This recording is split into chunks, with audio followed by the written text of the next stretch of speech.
The Vork Dominion had never lost a war. Commander Thrax repeated this fact to himself as his flagship, Oblivion's edge decelerated from faster than light travel. The star ahead was unremarkable.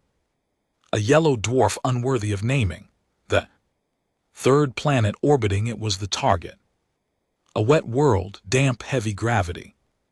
Thrax's tactical displays painted it in shades of blue and green, vulnerable colors. His second-in-command officer, Vex, approached with a data slate.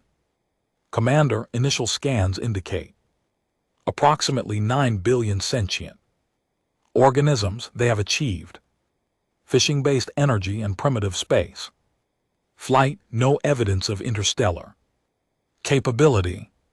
Thrax waved a clawed hand. 9 billion, a decent harvest for the labor camps. His species, the Vorkath, had refined conquest across 12 galaxies.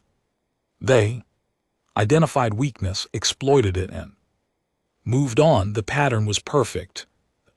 Pattern never failed. They have a military. Vex continued. Nuclear arsenal, standing armies, naval fleets confined to their own ocean. Every species has a military, Thrax said.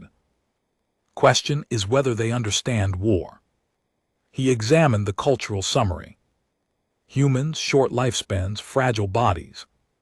They required pressurized environments and narrow temperature ranges to survive. Their psychology was riddled with emotional attachments, territorial instincts, and religious conflicts. They had spent their entire existence fighting over resources on a single planet. Thrax almost felt pity. Open a channel. Standard ultimatum.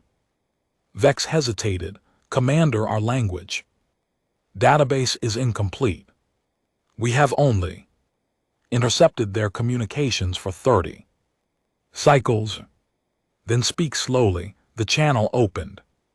Thrax's voice translated through primitive human audio frequencies, broadcast across every receiver on the planet below. People of Earth, you are now subjects of the Vorkath Dominion.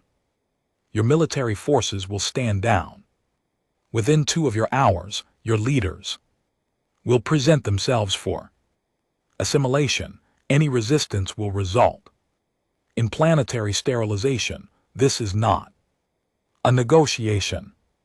He closed the channel. Below, the blue-green world continued its rotation, unaware of its new ownership, or so he thought. 72 minutes later, the first human response arrived. Not a surrender, not a plea, a single line of text, broadcast on the same frequency.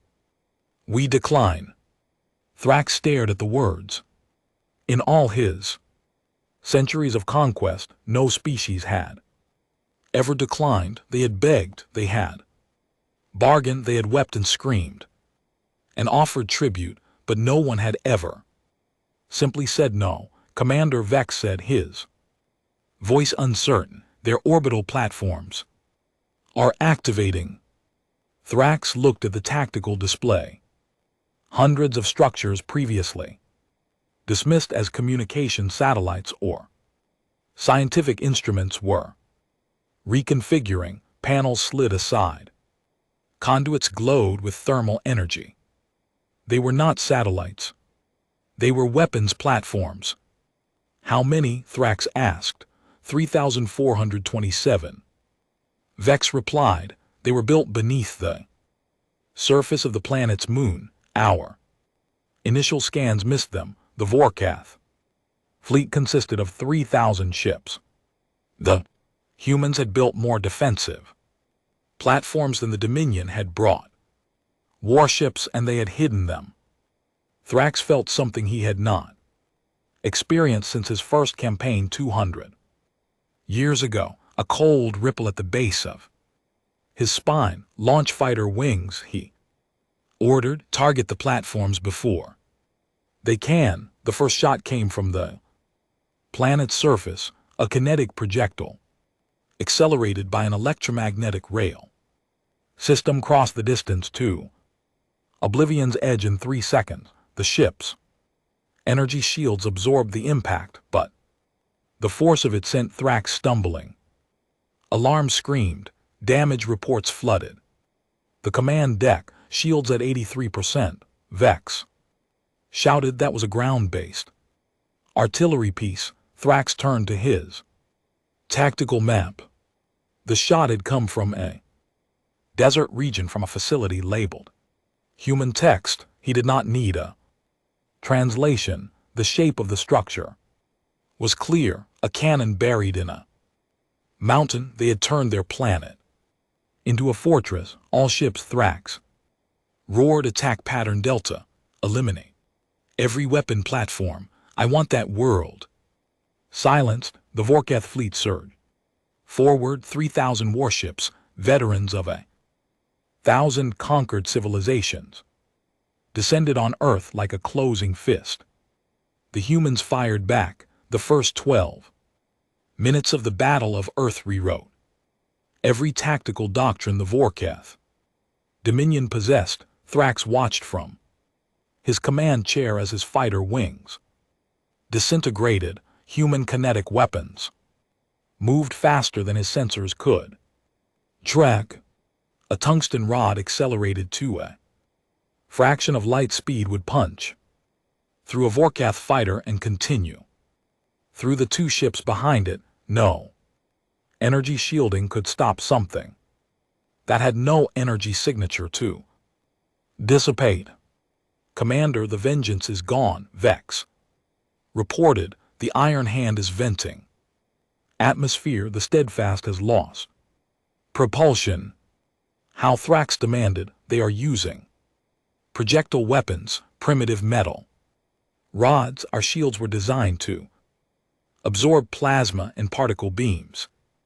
Kinetic energy was not included in the design specifications, Vex said. Carefully, no species we have encountered uses kinetic weapons at this scale. They are inefficient. The power requirements are massive. The humans did not seem concerned about efficiency. Their rail guns fired again and again, each shot consuming enough electricity to power a small city.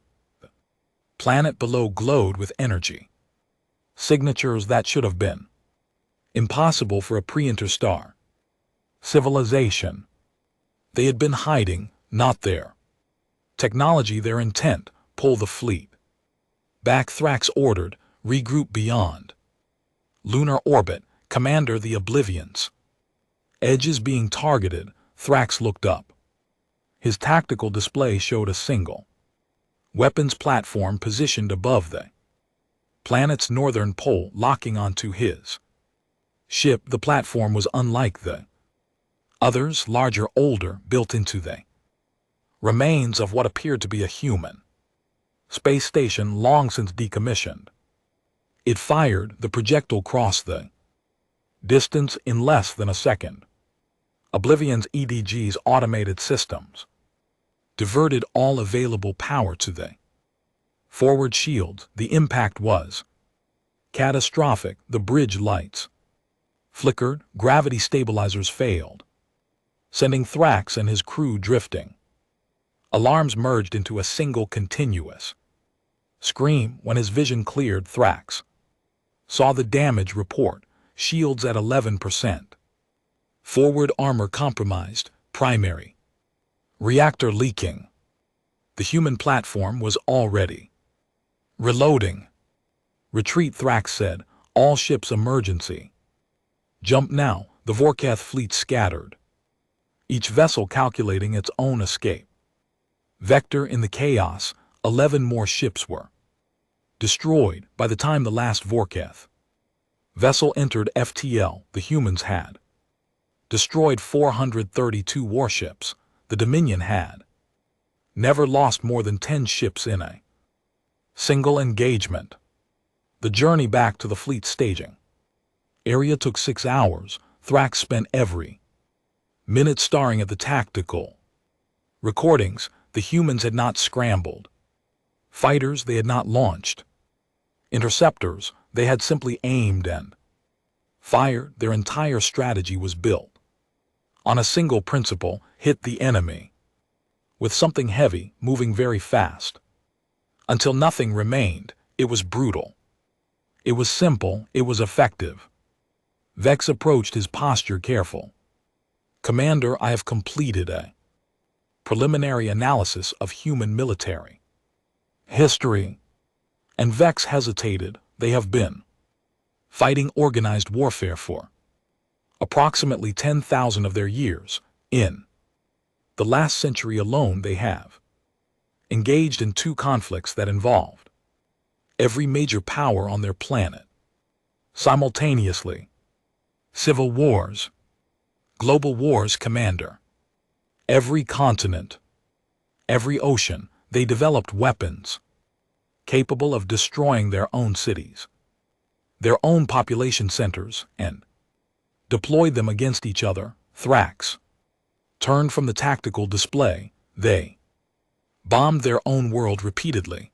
They have also developed chemical weapons, biological agents, and radiological devices designed specifically to poison their own environment. Their technological advancement is driven almost entirely by military necessity.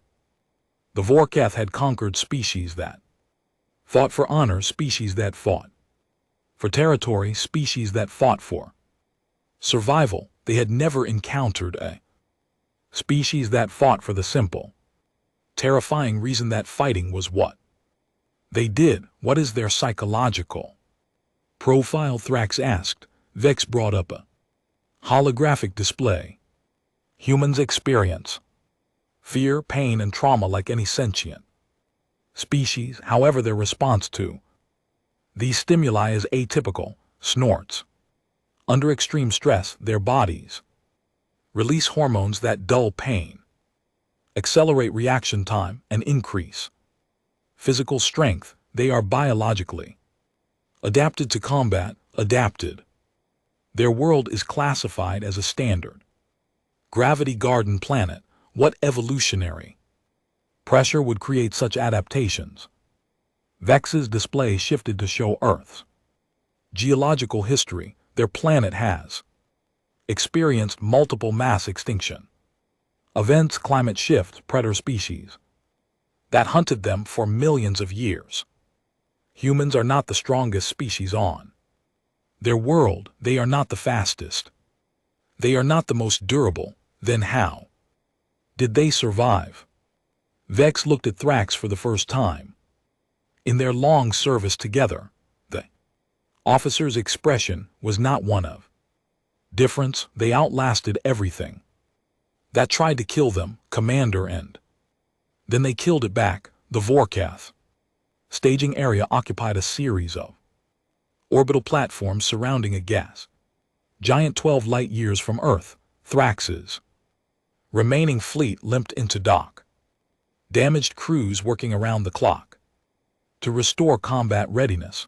2568 ships remained, a 75% survival rate by any previous standard, a victory by Vorkath standards, a massacre. Thrax walked through the repair bay of Oblivion's edge, observing the damage. The human projectile had penetrated 3 decks before fragmenting. His engineers had recovered the remains of the weapon, a simple rod of tungsten, coated in a heat-resistant ceramic. No guidance system, no warhead, just mass, just velocity. A child's weapon, and it had nearly destroyed the most powerful ship in the Dominion fleet. Commander, High Command is requesting an update. Thrax turned. Vex stood at attention, but his eyes kept drifting to the impact crater. The hole in the ship, the hole in there. Certainty. Patch them through. The holographic display flickered to life, showing the faces of the Vorkath High Command. 7 elders, their scaled features arranged in descending rank. Grand Commander Zorath occupied the center position, his jaw ridges extended in displeasure. Thrax, you retreated. I preserved the fleet. Grand Commander, you lost 400 ships to a pre-interstar species. Explain. Thrax projected the tactical recordings. The rail guns, the hidden platforms, the single shot that had nearly destroyed his flagship. He watched the elders' expressions shift from irritation to confusion to something he had never seen on their faces before. Concern. They have fortified their entire planet. Thrax said every major city has defensive batteries. Their oceans contain mobile missile platforms. Their orbital infrastructure is designed to be sacrificial. Each platform can be replaced in days using their industrial capacity. Grand Commander Zorath, Joe ridges flattened. What is their population? 9 billion. 9 billion, Zorath repeated, on a single planet with planetary defenses, and you expected a direct assault to succeed. Thrax forced himself to remain still. With respect, Grand Commander, every previous species we encountered surrendered after the first engagement. The humans did not. They responded with force. They escalated immediately to maximum lethality. There was no negotiation, no hesitation. They simply began destroying our ships. The elders exchanged glances. Vorkath's strategy was built on psychological warfare. Demonstrate overwhelming power. Demand surrender, accept tribute, move on. It had worked for 12 galaxies because no species wanted to die. The humans appeared to have different priorities. Deploy the intelligence network, Zorath ordered. I want everything. Their history, their politics, their psychological vulnerabilities. Every species has a breaking point. Find theirs. The transmission ended. Thrax turned to Vex. You heard the Grand Commander. I want a complete cultural and historical analysis within 48 hours. Vex nodded, but his posture remained tense. Commander, I have already begun preliminary research. There is something you should see. He projected a timeline. Human history compressed into a single visual display. Thrax watched as centuries blurred past. Empires rose and fell. Wars began and ended. Technologies emerged, evolved, were weaponized, were abandoned, were resurrected.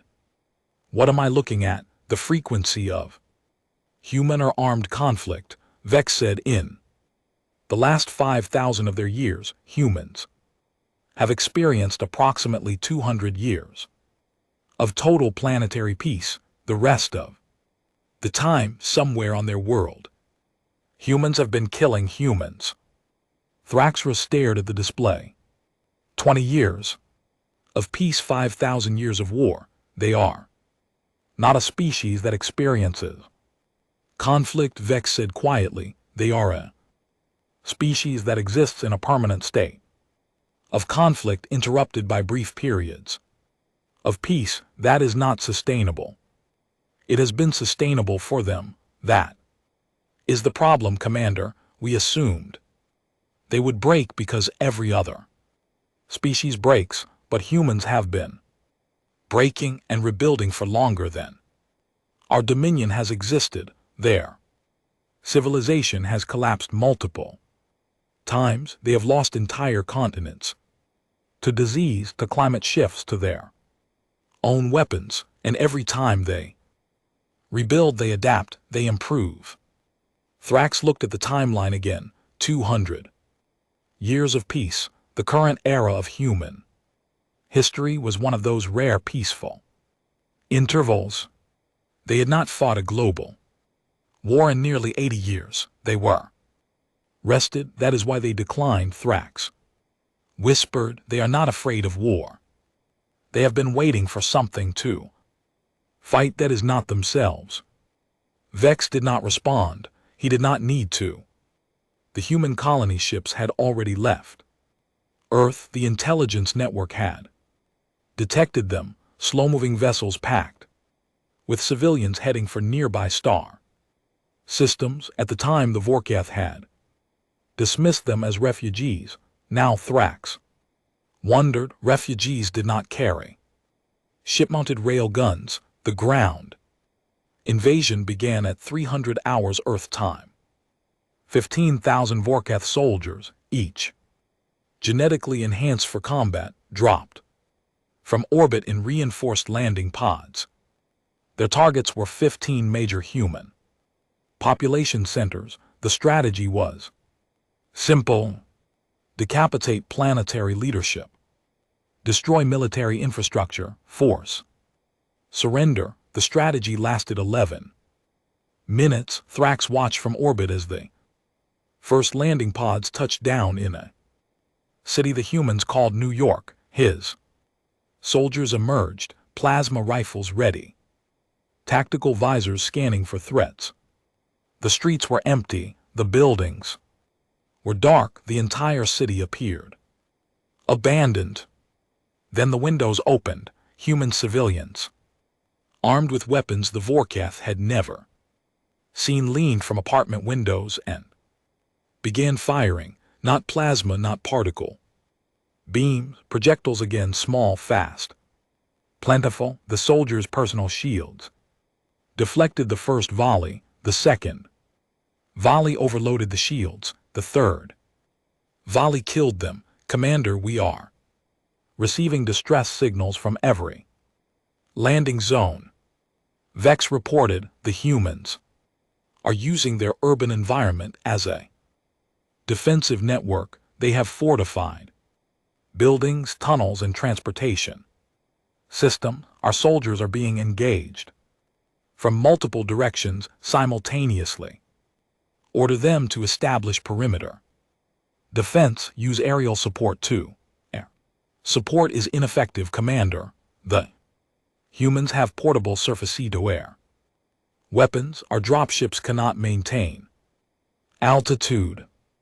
Thrax pulled up the tactical display. 15 red icons, each representing a landing zone, were flickering. Some were already blinking out. In London, Vorkath soldiers advanced through fog-shrouded streets only to find every intersection blocked by barricades constructed from civilian vehicles. Humans fired from behind those barricades, then retreated into an underground transportation network that the Vorkath maps had not included. The tunnels were a labyrinth. The humans knew every passage. In Tokyo, a Vorkath battalion attempted to secure a high-rise building for use as a command post. The building's residents had welded the doors shut from the inside. When the soldiers breached the ground floor, the upper floors collapsed. The humans had demolished their own building to trap the invaders inside. In Moscow, the Vorkath encountered something they could not explain: human civilians armed with antique weapons from their own history fought from positions that should have been indefensible. They did not retreat. They did not surrender.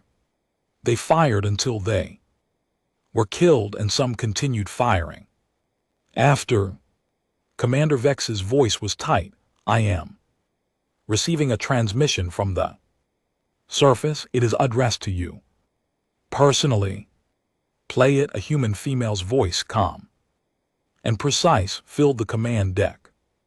This is Secretary General Valeria Kazak of the United Nations of Earth. To the commander of the invading force, your soldiers are dying, your ships are burning, your empire has made a grave miscalculation. We do not negotiate with invaders, we bury them. You have 6 hours to remove your forces from our planet.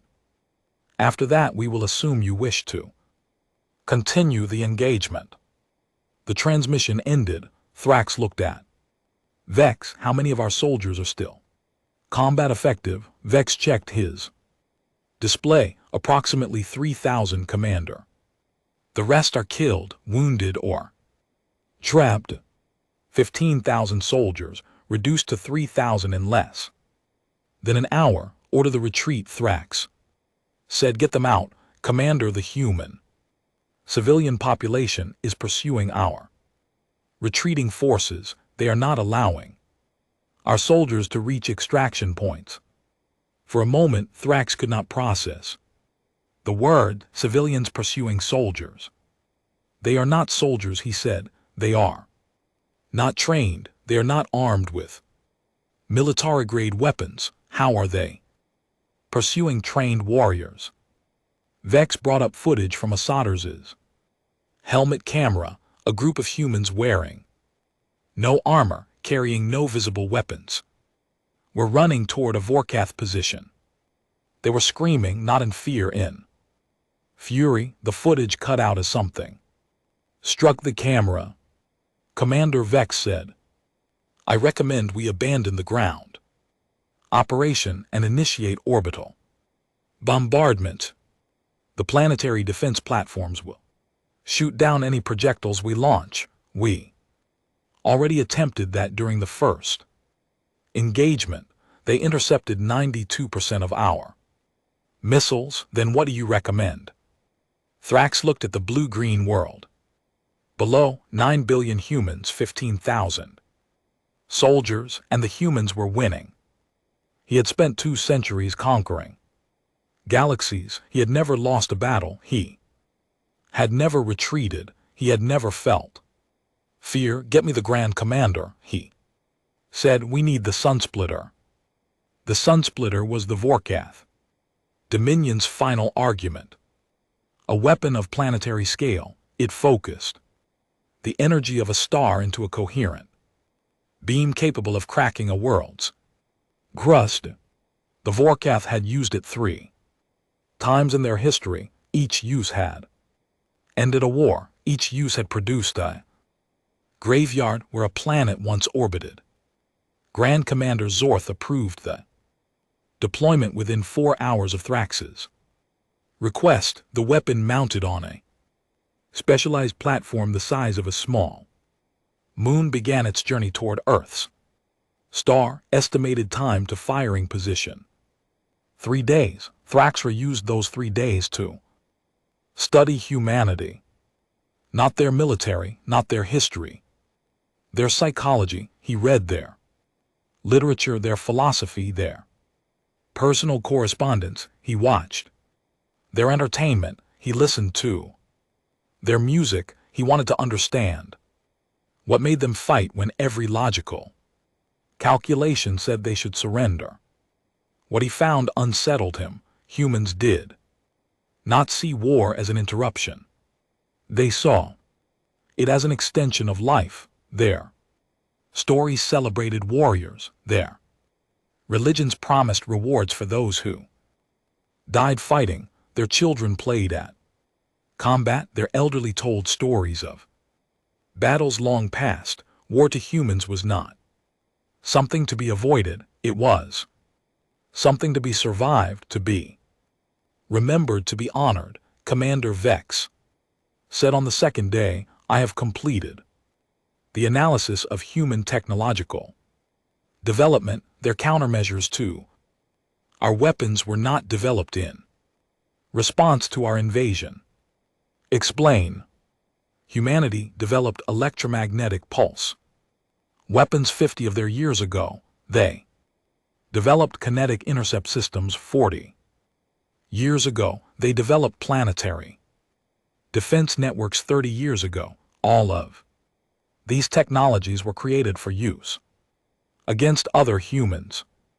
Thrax turned from his displays. They built planetary defenses to use against themselves.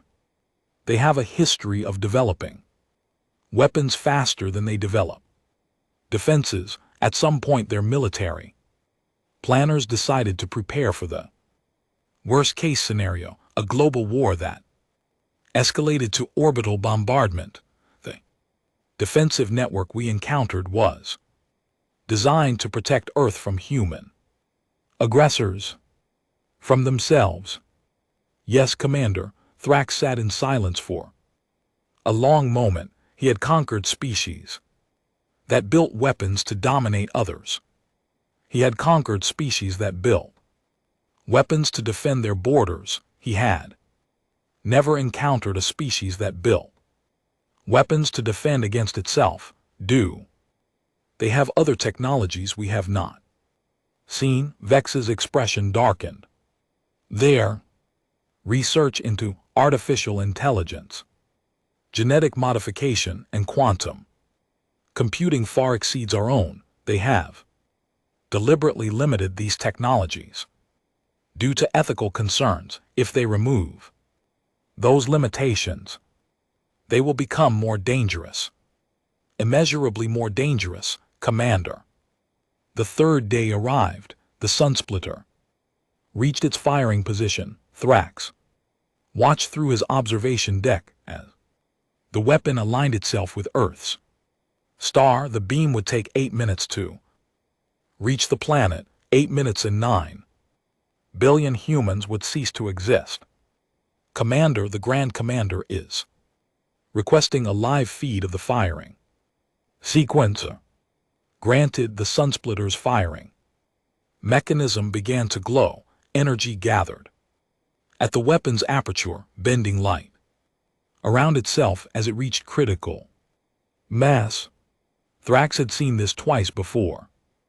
Both times the target planet had shattered like an egg. The weapon fired a beam of concentrated stellar energy crossed the void, aimed directly at Earth's atmosphere. Thrax watched it travel, watched it strike. Nothing happened. The beam hit the upper atmosphere and scattered, not deflected, not absorbed, scattered like light hitting water, like heat hitting ice.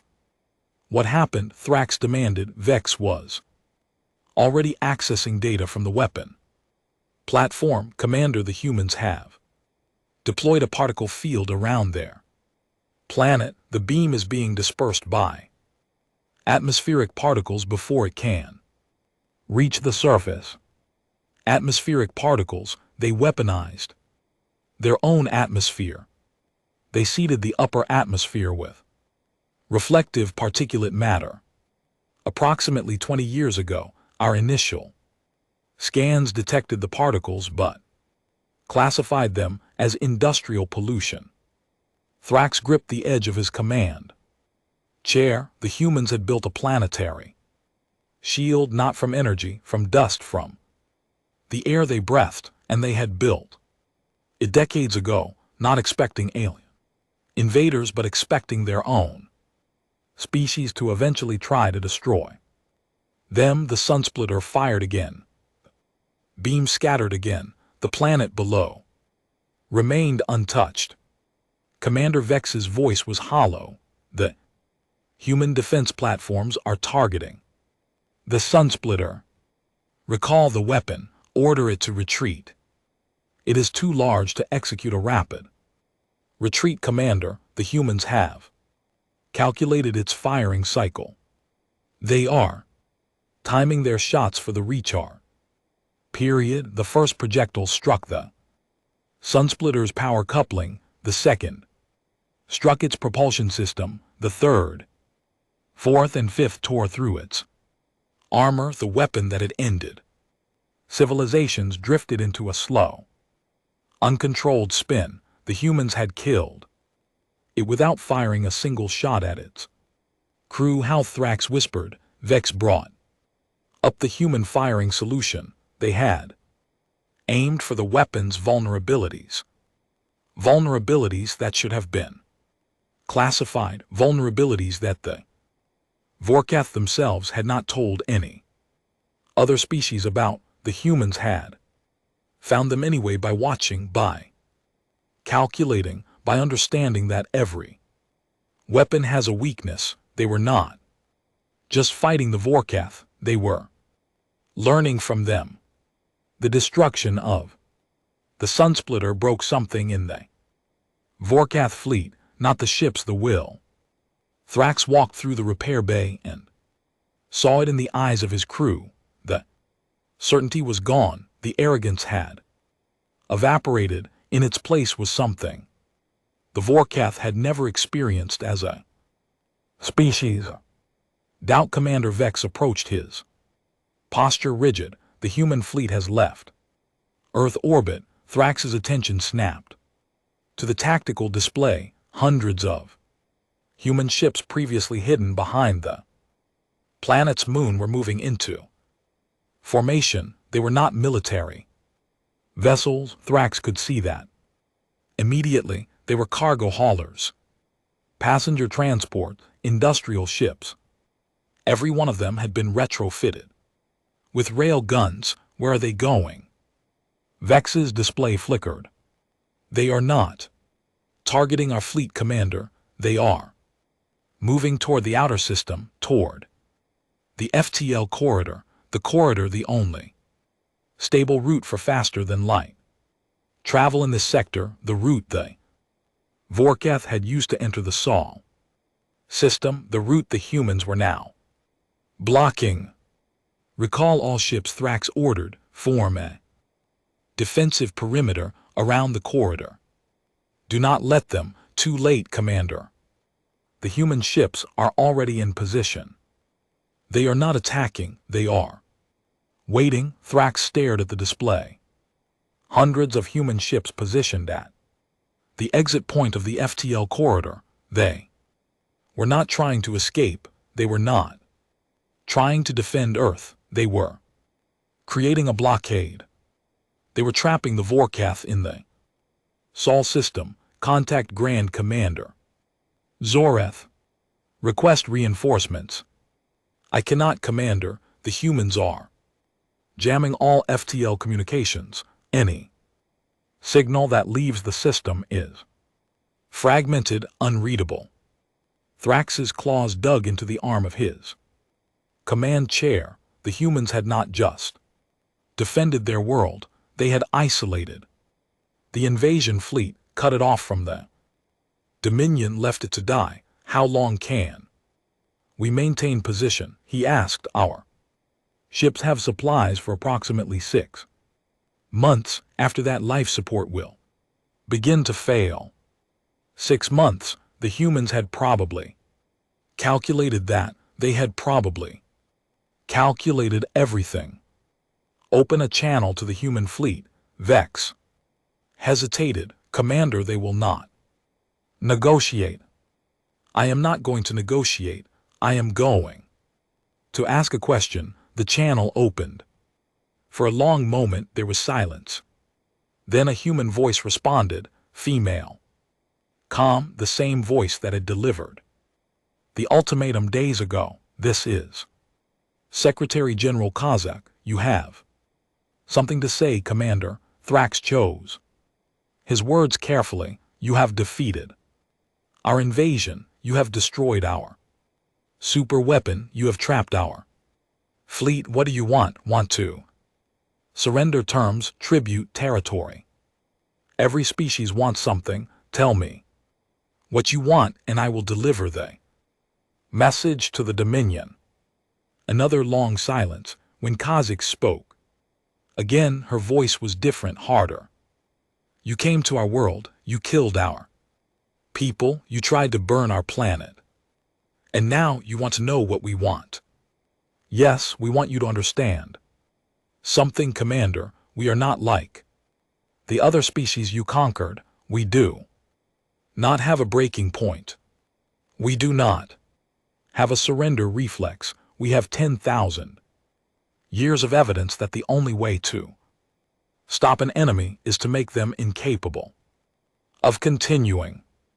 Thrax felt the cold ripple return to his spine. What does that mean? It means we are not asking for terms. We are not asking for tribute. We are not asking for territory. We are telling you to leave, all of you, every ship, every soldier, every trace of your species. Leave our system, leave our galaxy, and never come back. And if we refuse, Kozak's voice dropped to barely a whisper, then we will show you why no human war has ever ended in a draw. The channel closed. Thrax sat in silence, surrounded by the ghosts of his certainty. The human counteroffensive began without warning. Not from Earth, from the outer system. From ships the Vorkath had not detected.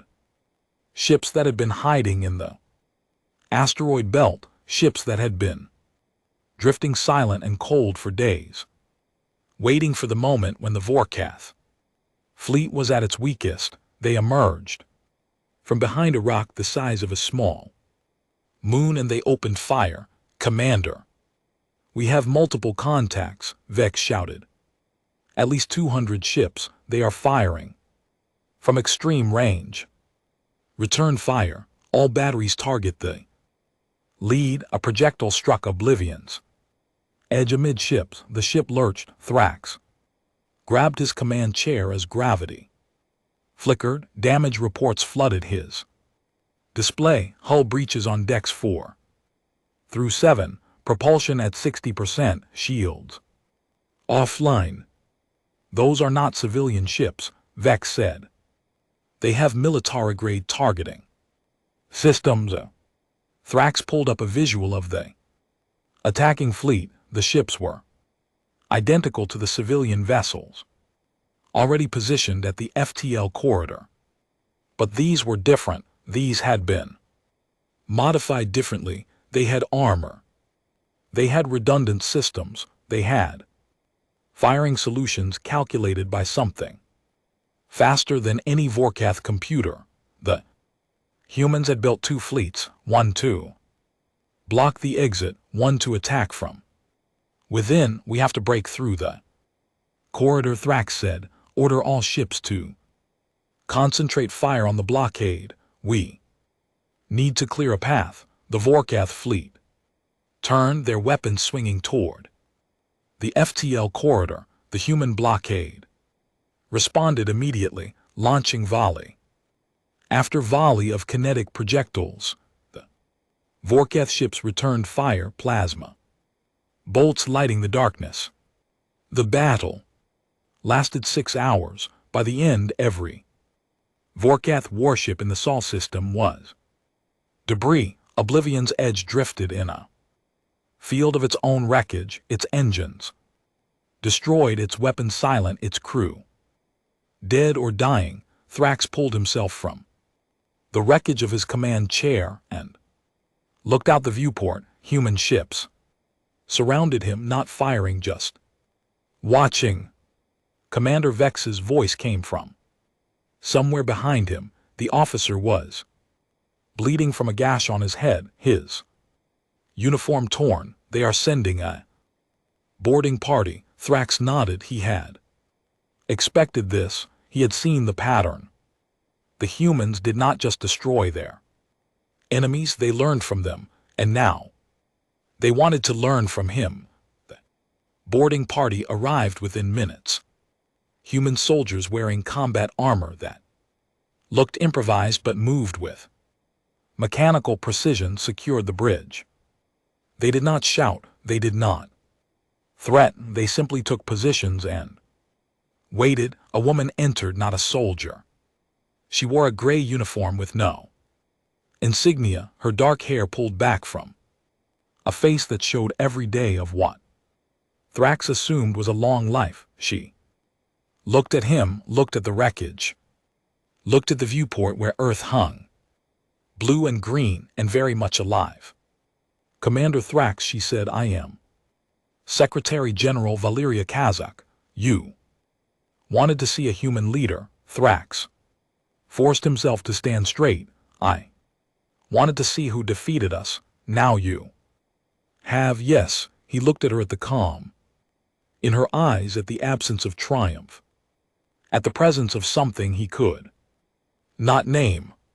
What happens now? Kazak did not answer immediately. She walked to the viewport, her hands clasped behind her back. When she spoke, her voice was quiet. Now we send a message. Message was recorded in the wreckage of Oblivion's edge with earth burning blue. In the background, Kazakh stood before a Vorkath recording device, her posture neutral, her expression unreadable. Behind her, the human soldiers had removed their helmets. Thrax saw their faces for the first time, young, old, male, female, every variation of human appearance. They stood together, unified in a way that made his chest ache. This message is for the Vorkath Dominion, Kazakhs. Began for your high command, for your Grand Commander, for every citizen of your empire who believed that conquest was your destiny. She paused. When she continued, her voice carried weight. You came to our world because you thought we were weak. You looked at our history of conflict and saw division. You looked at our weapons and saw primitiveness. You looked at our species and saw prey. She gestured to the viewport where the remnants of the Vorkath fleet drifted. You were wrong. The recording shifted. Star map appeared, overlaid with tactical data. Thrax watched as hundreds of human ships appeared on the display. Not the ones in the Sol system, others. Ships that had been moving for weeks, heading toward the heart of the Dominion. We have been watching you longer than you have been watching us, Kazakh said.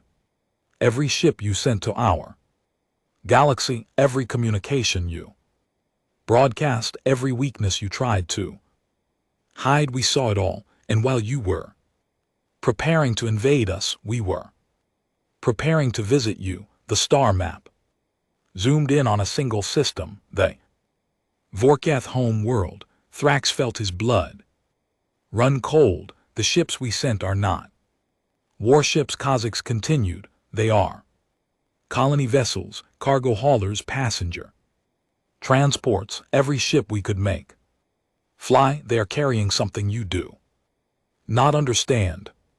She turned to face the camera directly. They are carrying our worst instincts, our capacity for violence, our willingness to destroy anything that threatens us. For 10,000 years we aimed those instincts at each other. We killed each other. We bombed each other. We terrorized each other. And we learned. We learned how to fight, how to endure, how to win. Her voice dropped. You woke us up. You gave us something to aim at besides ourselves. And now, Commander Thrax, you're going to watch what happens when a species that has spent its entire existence fighting finally finds an enemy that deserves it. The star map zoomed out. Thousands of human ships appeared, scattered across the galaxy. Not one fleet, dozens, hundreds, each one heading for a different Vorkath world. We are not coming to conquer you, Kazakh said. We are coming to show you what you created. You wanted a war. You wanted to prove your dominance. You wanted to add Earth to your collection of conquered worlds. She stepped closer to the camera. Here is your war. Here is your dominance. Here is your collection. We are coming, Vorkath, not because we want your territory, not because we want your tribute, but because you need to learn what every human enemy has learned since we first picked up rocks and threw them at each other. She raised her hand. Behind her, the human soldiers raised their fists. Humanity does not forget.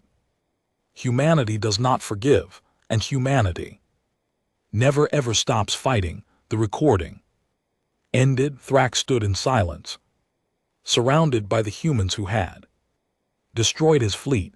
Kazakhs turned to face him. You wanted to know what we want, Commander. There is your answer. We want your empire to know fear. We want every Vorkath to look at the stars and wonder if tonight is the night we come for them. We want you to understand that you did not find weak prey in this corner of the galaxy. She walked toward the exit, then stopped. You found something that was already at war with itself, and you taught it to look. Outward she left, the soldiers followed. Thrax was alone on the bridge of his dead ship, watching Earth turn. Below him, behind his eyes, the star map burned, thousands of human ships heading for the Dominion, heading for his home, heading for everything the Vorkath had built. He had come to conquer. He had awakened something worse. Far below, on the surface of the blue-green world, 9 billion humans went about their day. They worked, they loved, they argued, they laughed, and in the back of their collective mind, a switch had been flipped. The war was no longer between themselves. The war was coming, and the galaxy would never be the same.